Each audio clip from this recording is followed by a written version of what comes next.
আদ্রাকিন তালুকা সিনেমার মূল চরিত্রে অভিনয় করছেন একজন ফ্যানের আবেগ সংগ্রাম ও অনুপ্রেরণা গল্পকে বড় পর্দায় ফুটিয়ে তুলতে। సినిమాకి ఎందుకు తీసుకెళ్ళావు? పిల్లాన్ని ఇలాగే పాడు చేసి పెట్టు।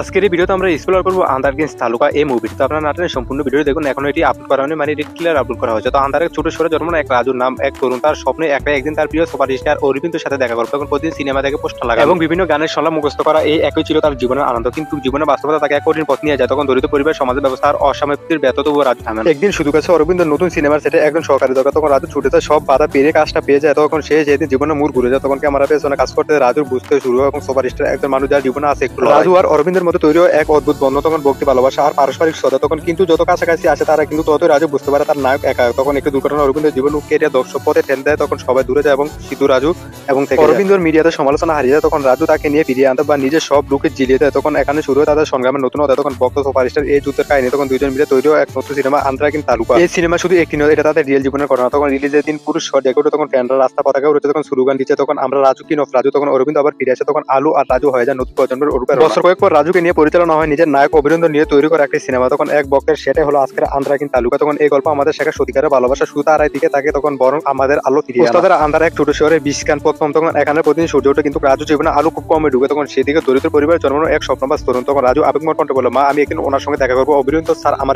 এই মুহূর্তে। মা বলে, বাবা তুমি এখনো ছোট সিনেমা দেখো, কিন্তু জীবনটাকে বুঝা চলো। তখন রাজু বলে, না মা আমি ওনার সাথে বা ওনার সিনেমা দেখবো, ওনার এগুলো জীবনের পাঠা। তখন অভিনন্দন সিনেমা ডায়লগ চলছে এবং রেডিও প্রতিদিন সন্ধ্যা রাজু সিনেমা হলো এবং দেয়ালে পোস্টার লাগে এবং বন্ধুদের নিয়ে গল্প করে। তখন একদিন এর জীবনে বদলে যাবে। তখন বন্ধু হাসি দিয়ে বলে, এ রাজু তুই তো একদিন অভিনন্দনের মতো হিরো হয়ে যাবি মনে হয়। তখন রাজু হাসি দিয়ে, আরে আমি শুধু ওনার পাশে কাজ করবো তাতে আমি অনেক খুশি। তখন কিন্তু জীবনে বাস্তবতা কোনো সংসারে দরিদ্র সমাজের কটাক্ষ। তখন রাজু চোখে শুধু স্বপ্ন আর স্বপ্ন কিন্তু বেশি কাটা বেশি। রাজুর বাড়ি মা অসুস্থ, কিন্তু কাজের খুঁজে বের হচ্ছে। তখন রাজু তখন মা দুর্বল কণ্ঠে বললে, তখন বাবা তুই কষ্ট করিস না, বাকি যা আছে তাই হবে। তখন রাজু চোখে জল নামিয়ে বলে, তখন না মা আমার ভাগ্য আমি নিজে লেখবো। তখন একই বলতে তার জীবন আমার ভাগ্য আমি নিজে লেখবো। তখন এটাই ছিল তার আসল স্বপ্ন। তখন চাকরির জন্য হায়দ্রাবাদ শহরে আছে রাজু। তখন রাজু পুষছে যায় হায়দ্রাবাদে। তখন হাতে শুধু একটা ব্যাগ। তোকে চোখে স্বপ্ন অভিনন্দ বা স্যারের সঙ্গে দেখা করবে। তখন রাজু নিজের মনে বলে, আমি এসেছি স্যার, একদিন আপনি আমাকে। হায়দ্রাবাদের এক বড় সিনেমা স্টুডিওতে রাজু হৃদয় সম্পূর্ণ দুষ্ট বা চুক আকাশের চারদিকে যদি। তখন আজ রাত জীবনের সবচেয়ে বড় দিন। তখন রাজু উত্তেজিত কণ্ঠে বলে, নিচে মানে আজ আমি ওনাকে দেখবো, শুধু দেখবো না কিছু বলতে পারবো। অরবিন্দ সে সুপারস্টার যার সিনেমা শুধু বিনোদন না, মানুষের জীবনের প্রেরণা। আর রাজু চোখের সামনে তখন দৃশ্য এবং প্রবেশ করে স্টুডিও ব্যস্ততা পরিচালক বা ক্রু সবাই কাজ করে। যখন পরিচালক সিরিয়াস কণ্ঠে বলে, কাট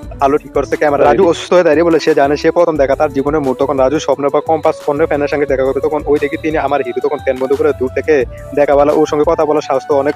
রাজু সাহায্য জোগাড় করে স্টুডিওতে এক অভিনন্দ বা দিকে এগিয়ে বা শুরু করে। তখন হিত ব্যথা আর আনন্দ একসঙ্গে তখন দৃশ্য পরিবর্তন হয়। তখন অরবিন্দর কক্ষের বা দক্ষের দরজা খোলা থেকে তিনি সিনেমার স্ক্রিপ্টে ব্যস্ত। তখন রাজু চুপচাপ নিজের মনে তখন সাহসী রাজু স্বপ্ন দেখে না এগিয়ে যায়। সে অবরিন্দ রাজু দিকে তাকায়, কিন্তু চোখে খানিকটা আবার কইতে হতো। তখন রাজু হৃদয় হু করে উঠে। তখন অবরিন্দ উষ্ণ কণ্ঠ বলে, হে তুমি কি রাজু? তখন রাজু হককিজে কণ্ঠ সম্পন্ন বলে, তখন হ্যাঁ স্যার আমি আপনার ভক্ত, একদম আপনাকে দেখার জন্য এখানে এসেছি। এই প্রথম মুহূর্তে দুইজনের মধ্যে তৈরি অদ্ভুত এক সংযোগ, এক ফ্যান এবং তার নায়কের মধ্যে। তখন অবরিন্দ হাসি দিয়ে বলে, তখন ভালো লাগছে যে তুমি এখন আসো, তুমি সিনেমা দেখো, কাজ করো, কিছু শিখতে পারো। তখন ভালো ফ্যান হওয়ার মানে শুধু প্রেম না, দায়িত্ব আছে। তখন রাজু কণ্ঠ দুষ্টতা করে বলে, আমি শিখবো স্যার আর পাশে থাকবো সবসময়। তখন এক ছোট আলাপে রাজু জীবনে শুরু হয় নতুন এক অধ্যায়। তখন স্বপ্ন এখন শুধু স্বপ্ন নয়, বাস্তব। তখন অভিনন্দন পাশে পেয়েও জীবন বদলে যেতে পারে। তখন রাজু সেটের বাইরে বেড়ে যায়। তখন ব্যাকগ্রাউন্ডে সিনেমা কালচার তখন অধ্যায়ের প্রতি। তখন এভাবে রাজু স্বপ্ন ধীরে ধীরে বাস্তবিত পরিণত হয়। কিন্তু এই গল্পের চমক এখনই শেষ হয়নি, আরো অনেক লড়াই বা অনেক আবেগ। এইভাবে আস্তে আস্তে আমাদের আজকের গল্প শেষ হতো। আমাদের যাত্রা এতক্ষণ থাকার জন্য আপনাদের অসংখ্য ধন্যবাদ। এরকম ভিডিও পেতে আমাদের চ্যানেলটি সাবস্ক্রাইব করুন আর ভিডিওতে একটি লাইক দেন। আবার নতুন কোনো ভিডিওতে দেখা হচ্ছে খুব শীঘ্রই।